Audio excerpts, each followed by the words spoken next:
And over to Dr. Mohan Rajan. It's going to be a very interesting talk, as we always expect from him. He's going to tell us the OPL of resolving presbyopia with newer age IOLs. No, His experience. Thanks a lot, Reena, Aditya, Arun, everything, and it's a very special occasion for me to be here with in this instruction course. And this is our financial interest. How many of you have had this problem? Vision 6, 6 and 6, the patient is unhappy. How many of you have had this problem? I'm sure. Yes, all of us have had this problem. Because of the changing profile, the expectations are big. And when they come to you, they want to pay more. When they pay more, the expectations automatically go up. So it's something which is a vicious cycle. You see this. I'm going to give you two examples. Have you heard of music maestro Rajan? He's one of the top guys in South India. And I put a Restore Plus 4 for him. Okay, way back in 2007. At that time, only Restore Plus 4 was available. Kapil Dev, he had a surgery in Delhi. Reena must be knowing that. He also had a Restore Plus 4. The problem is, now Ilayaraja is not very happy because his piano is at almost 2 to 3 feet. So the Restore Plus 4 is a bifocal lens, right? It will work for distance, it will work for 35 centimeters. It will not work intermediate. Whereas this harmonium is at 1 feet, which is about almost, 2 to 3 feet, which is almost 60 centimeters. 60 centimeters, only the EDOF lenses will work very well, but at that time the EDOF was not available. Kapil Dev, after finishing cricket, is a big golfer. He's got a 0 handicap. Okay, he's not able to play golf. Okay, he played golf with me on Chennai once and he was not able to putt the ball because again intermediate vision. He had a Restore Plus 4 in both eyes. So again, this is a problem. So the multifocal lenses is for housewives and house husbands and your mother-in-law. Okay, so you can put that. My mother-in-law is no more, so that is there, of course. And yeah, but even before she had cataract surgery, she went up. So again, premium IOLS, premium surgeon, and premium surgery. New generation. See, all these new generation lenses are available. The problem with the new generation lenses is that the advantage. First, we'll tell the advantage. You have good range of vision. Near vision, not at 35 centimeters, at 50, 40, 50 centimeters. Why this new necessity is there?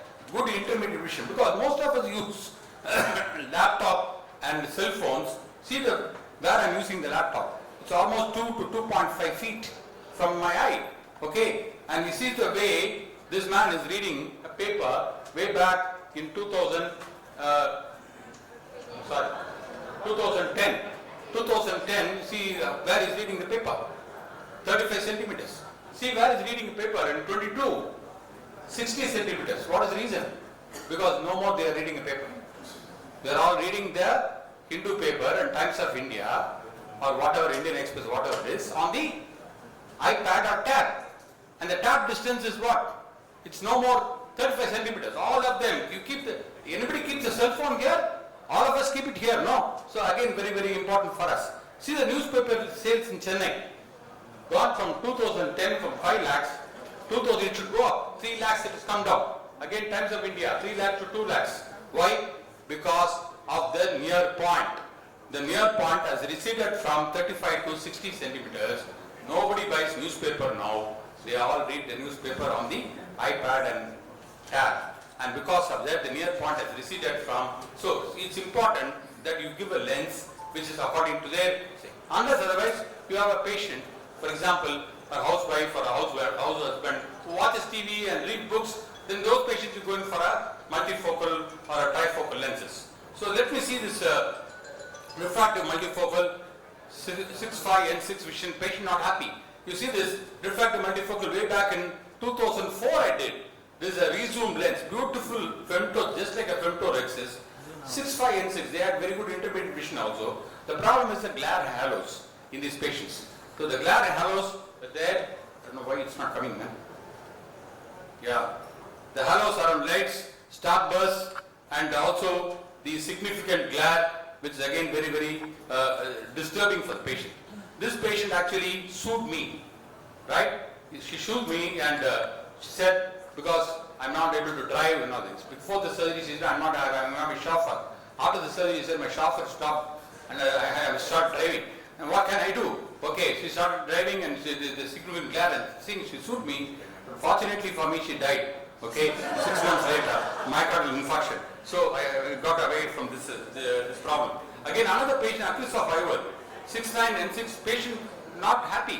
I'm not going, most of them are multifocal lenses, but this can happen to any lens. Why? Because your assistant has held the optic of the lens with the McPherson lens before loading. Don't do that mistake. Don't do that mistake. Whether it's a multifocal, see what has happened, there is a crack on the lens. And I left it, I thought it would be just a small fold on the lens, and I should have expanded the lens. But the patient, because it's significant in the visual axis, the patient complained of polyopia and glare. And she was not very happy, she went to another ophthalmologist in Chennai. That guy said there are 2 cracks. Okay?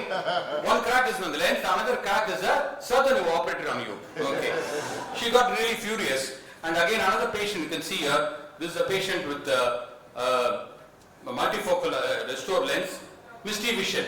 Okay, and nothing against this Alcon, Acrisop, now they have come with a Clarion platform. You see the misty vision is mainly because of the glistenings. The glistenings are there in the monofocal lens, but the multifocal lens already the contrast sensitivity is less. On top of that, glistenings occur, and this is what will occur. See the glistenings, and that reduces the night vision, produces decrease in the contrast sensitivity, and I have to expand this lens as well. So again, as you all know, again another patient, case 4, 6'6" and 6 vision complains of decreased contrast.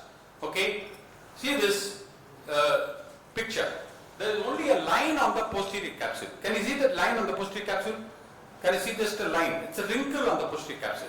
Please understand that in a monofocal lens, this patient will not have any problem. In a multifocal lens, the contrast sensitivity, the quality of vision, everything will come down. See this, and after the YAG laser, you can see this line. Can you see that line, wrinkles on the posterior capsule? You're able to see that. It's a multifocal lens, beautifully done, synergy lens, and you can see these wrinkles on the posterior capsule. So the YAG cap rates are little more. It's not the PCO. The YAG cap rates are more in these patients. Yeah? No, water is here. No problem. Yeah. Again, another patient you can see here. I don't know why it's not coming. Yeah, monofocal lens. Patient not happy. Please do OCT.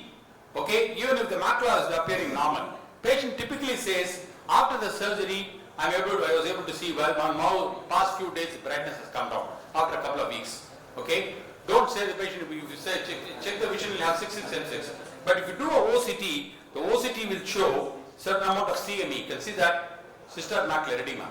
You would have missed it because clinically it is normal. The CME, so you should have a OCT. Don't put your money in a Benz car or Audi car. Okay? Have a good OCT, have a good operation microscope, have a good optical biometry. Any phaco machine is okay. Again, I'll take another 1 or 2 minutes, Rina, and some problem with my. Again, another patient, right eye, left eye. You can see that the technique multifocal and patient not happy, residual astigmatism. Please understand, you need to consistently hit the bullseye. Rohit was telling you cannot afford to have the residual spherical error and even astigmatism for that matter. So you should have a what you call a low threshold, not to put a toric lens. So any against the rule, even 0.5, 0.75, as Reena rightly said, so put it in a Barrett toric calculator. It's available online, so you'll be able to see. Again, another patient you can see here, technique multifocal. I put the correct power, 24 diopters, 24.5 diopter. See the postoperative vision, refraction. Multifocal, technique multifocal, plus 2.5 and plus 2. Okay? If you make them myopic, they will only cut your head. If you make them hyperopic, they will not only cut, they will bury you also. Because hyperopia is the worst thing.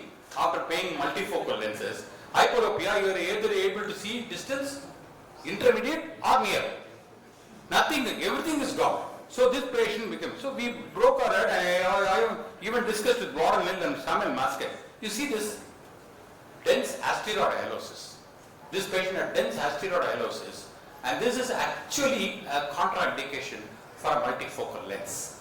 Why? Because in dense asteroid hyalosis, there's an alteration in the refractive index of the lens, okay, of the eye. So you will not be able to get the correct power. Even the OCT was normal preoperatively. So I had to actually convince the patient to undergo some PRK procedure, but the patient didn't turn up to me. So probably he would have gone to someone, she would have gone to somebody else. But again, another patient, you can see here, crystal lens.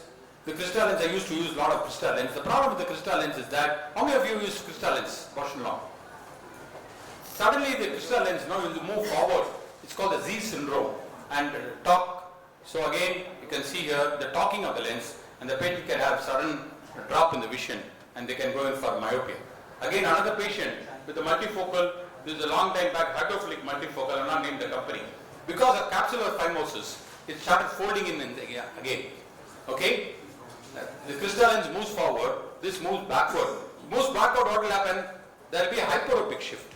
And hyperopic shift, as I told you, is a real problem. Again, 70-year-old patient, look at the ocular surface. Simple, very important to look at the ocular surface and treat the ocular surface before you. Again, a patient, a gynecologist, I operate on a lot, a huge number of gynecologists in Chennai. Symphony OU, you can see what is the problem. Perfect vision, 6'5" and 6, very happy with the vision. First time she said, I'm able to differentiate between ureter and uterus. In my life, because gynecologists, they have confusion. When they take the ureter, when they take the uterus, they take the ureter also. Yeah, that will be. So what is the problem with her?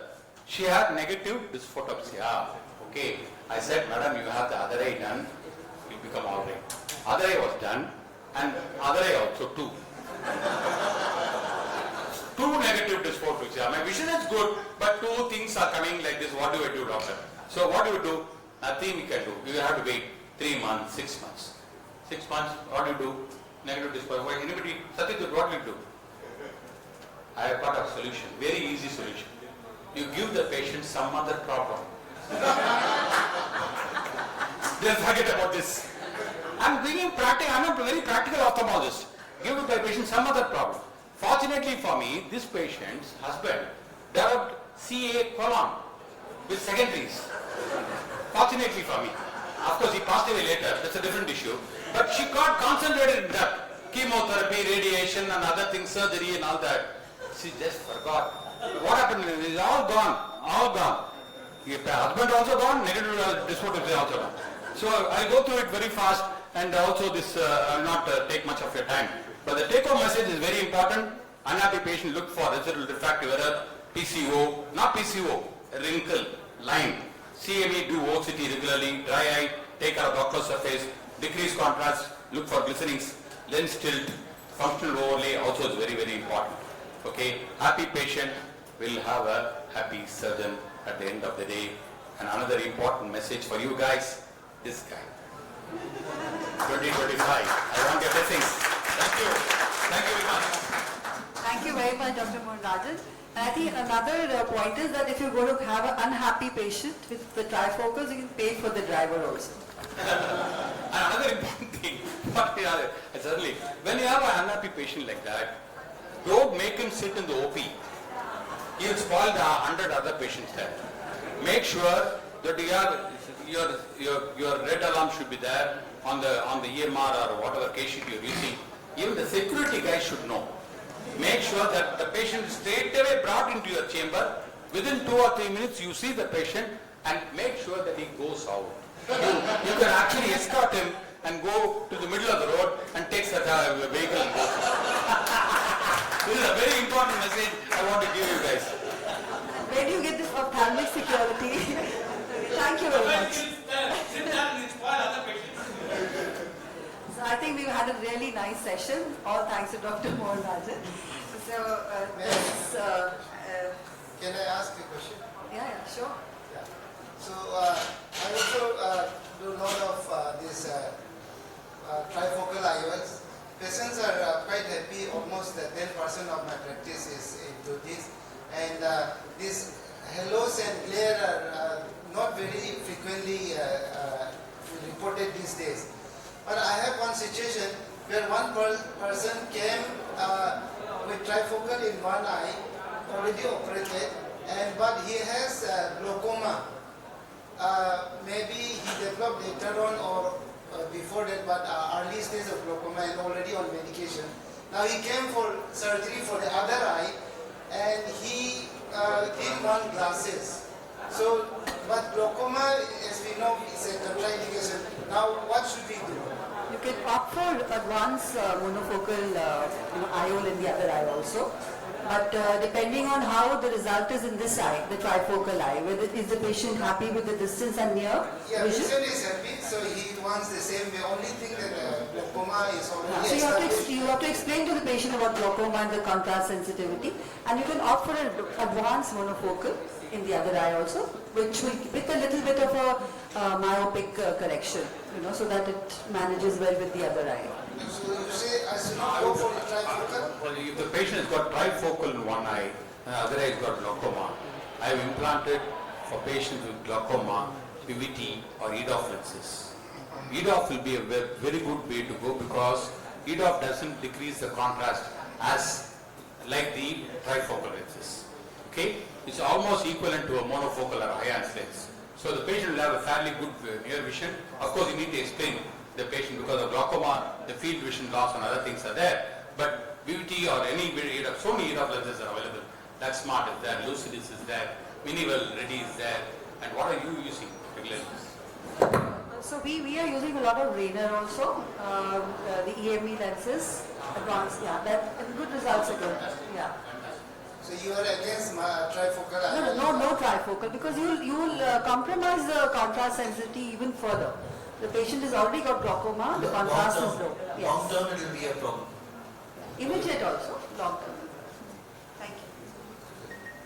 So I think we'll just call for the... One final thing is, for all trifocals, go to the nearest plus, don't go to the minus. Okay, for EDOF lenses, you can go one eye plano, the other eye make it little micro monovision, or even IOLS lenses for that matter. But the trifocal lenses, go to the plus. Suppose you have 22 and the next plus 0.25 is 21.5, whatever it is, go for 21.5. Because if you make it myopic, minus 0.5 or minus 0.75, the patient halos will start increasing. Okay, so this is the important point which you need to, if you have a good optical biometer, especially if the IOL mass is 700 and so many other IOL new latest biometers are available, and you can go and you can find out, because this is very, very important for you to understand this ball game. Otherwise you will end up in unhappy patients like what I told you. I think we'll hand over the session to the next instruction.